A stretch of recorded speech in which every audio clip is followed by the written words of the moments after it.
कहने को तो इस वक्त पाकिस्तान में आग लगी हुई है, लेकिन ये कहना भी गलत नहीं होगा। ये आग किसी और की नहीं, खुद पाकिस्तान की लगाई हुई है।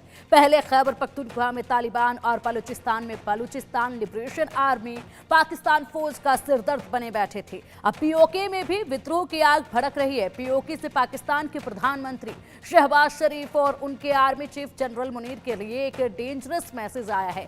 क्या है ये मैसेज, क्यों भेजा गया है ये मैसेज, और इस मैसेज को सुनने के बाद क्यों उड़े हुए हैं शहबाज और मुनीर के होश, जानने के लिए हमारी ये खास रिपोर्ट देखिए।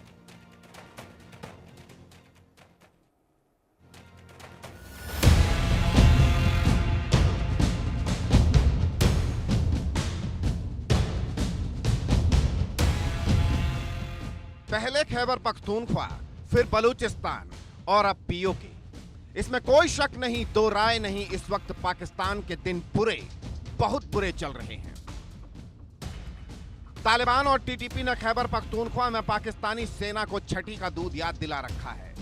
उसे वहां से खदेड़कर उसकी चौकियों पर कब्जा कर रखा है। पाकिस्तान को दिन में तारे दिखाने में बलूचिस्तान लिबरेशन आर्मी ने कोई भी कसर नहीं छोड़ी है, फिर वो चाहे ट्रेन हाईजैक करना हो या फिर सेना के काफिले पर हमला। और अब पाकिस्तान के लिए पीओके से टेंशन देने वाली खबर आ रही है। इस खबर के सामने आने के बाद से प्रधानमंत्री शहबाज शरीफ और आर्मी चीफ मुनीर बेहद घबराए हुए हैं। इन्हें समझ नहीं आ रहा है अब करें तो क्या करें।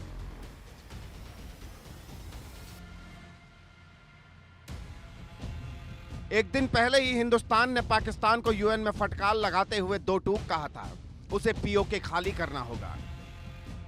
Madam President, India is compelled to note that the delegate of Pakistan has yet again resorted to unwarranted remarks on the Indian Union territory of Jammu and Kashmir. Such repeated references neither validate their illegal claims nor justify their state-sponsored cross-border terrorism. Jammu and Kashmir was, is, and will always be an integral part of India. Pakistan continues to illegally occupy the territory of Jammu and Kashmir, which it must vacate. We would advise Pakistan not to try to divert the attention of this forum to drive their parochial and divisive agenda. India will refrain from exercising a more elaborate right of reply. बार बार टिप्पणी करने से उनके अवैध दावे सही नहीं हो जाएंगे। नहीं पाकिस्तान समर्थित सीमा पार आतंकवाद को सही ठहराया जा सकता है। हम पाकिस्तान को सलाह देंगे कि वो अपने एजेंडे को आगे बढ़ाने के लिए यूएन जैसे मंच का इस्तेमाल न करे। जम्मू कश्मीर भारत का अभिन्न हिस्सा था, है और हमेशा रहेगा। पाकिस्तान ने जम्मू कश्मीर पर अवैध रूप से कब्जा कर रखा है, जिसे उसे खाली करना होगा। भारत वैश्विक मंचों पर अपनी संप्रभुता पर सवाल नहीं उठने देगा। भारत की फटकार से पाकिस्तान अभी संभल भी नहीं पाया था। पीओके से पीएम शहबाज शरीफ और आर्मी चीफ मुनीर के लिए डेंजरस मैसेज आ गया। पाकिस्तान के बलूचिस्तान और खैबर पख्तूनख्वा में भड़की विद्रोह की आग पीओके तक पहुंच गई है। पीओके में विस्थापितों ने सरकार के खिलाफ जोरदार प्रदर्शन शुरू कर दिया है।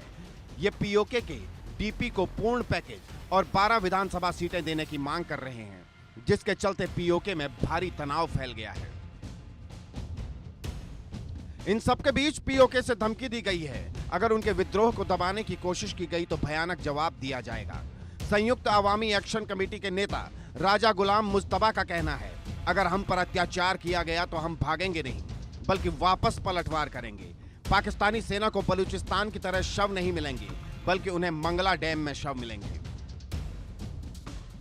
माना जा रहा है अगर हालात बिगड़ते हैं तो पाकिस्तान सरकार के लिए इस विद्रोह को शांत करना मुश्किल हो जाएगा।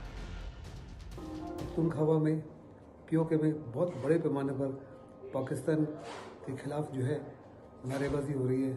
पाकिस्तान की आर्मी को साफ तौर पर चेतावनी दी जा रही है कि अगर उन्होंने किसी प्रकार का कोई कार्रवाई करने की कोशिश की या ज़बरदस्ती हथियारों के माध्यम से या गलत तरीके से उनको कुचलने की कोशिश की तो अंजाम पाकिस्तान के लिए और पाकिस्तान आर्मी के लिए बहुत बड़ा होगा। यकीनन पाकिस्तान काफ़ी ज़्यादा डिफ़िकल्टी में है। एक किस्म से वहाँ पॉलिटिकल इंस्टेबिलिटी है, इकोनॉमिक इंस्टेबिलिटी है, अभी मिलिट्री इनसिक्योरिटी भी आ गई है। खैबर पख्तूनख्वा के सीएम सेना को अपने यहां एक्शन लेने से मना कर चुके हैं। बलूचिस्तान लिबरेशन आर्मी के लड़ाके उनके हाथ नहीं आ रहे हैं, तो सेना आम लोगों को निशाना बना रही है। महरम बलूच इसका सबसे बड़ा उदाहरण है, जो पाक सेना के कब्जे में है। और अब पीओके ने साफ कह दिया है, वार हुआ तो पलटवार होगा। ऐसे में सवाल उठता है, पीओके में शहबाज सरकार के खिलाफ विद्रोह तेज हुआ तो पाकिस्तान आर्मी उससे कैसे निपटेगी? पाकिस्तान की आर्मी के खिलाफ बड़े पैमाने पर विद्रोह काफ़ी ज़्यादा बढ़ चुका है। बलूचिस्तान में कहा जा रहा है कि मार्च 11 तक इस साल के बिगड़ी में 275 टेररिस्ट हमले उनके ऊपर हुए। पाकिस्तान की सिक्योरिटी फोर्सेस, पाकिस्तान की पुलिस, पाकिस्तान के ISI और CPF के प्रोजेक्ट्स, चाइनीज़ लेबर और चाइनीज़ इंजीनियर्स के ऊपर हमले हो रहे हैं। इसी माफिक पख्तूनख्वा में भी हो रहा है। और जहाँ तक पीओके का तल्लुक है, पीओके में बड़े पैमाने पर लोग जो है पाकिस्तान के खफा हुए हैं और इसी माफी की कार्रवाई वहाँ भी शुरू हो सकती है। पाकिस्तान की आर्मी जो है बैडली डिसिपेटेड है, बड़े पैमाने पर उसको इंडियन बॉर्डर पर डिप्लॉय किया हुआ है। अफगानिस्तान के बॉर्डर पर डिप्लॉय किया हुआ है तालिबान के खिलाफ। तरीके तालिबान पाकिस्तान जो है पख्तूनख्वा में पाकिस्तान की आर्मी को आए दिन अटैक कर रहा है। पाकिस्तानी सेना इस वक्त उस मोड़ पर खड़ी है जहां से ना वो आगे जा सकती है, ना पीछे लौट सकती है।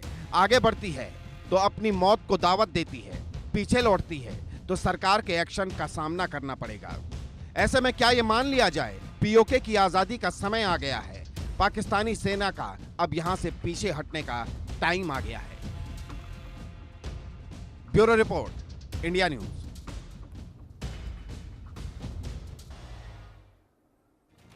और चलिए अब इसी पर चर्चा करेंगे। चर्चा के लिए हमारे साथ हमारे खास मेहमान जुड़ चुके हैं। Retired major general Brajesh Kumar ji हैं, डिफेंस एक्सपर्ट। सर, बहुत स्वागत है आपका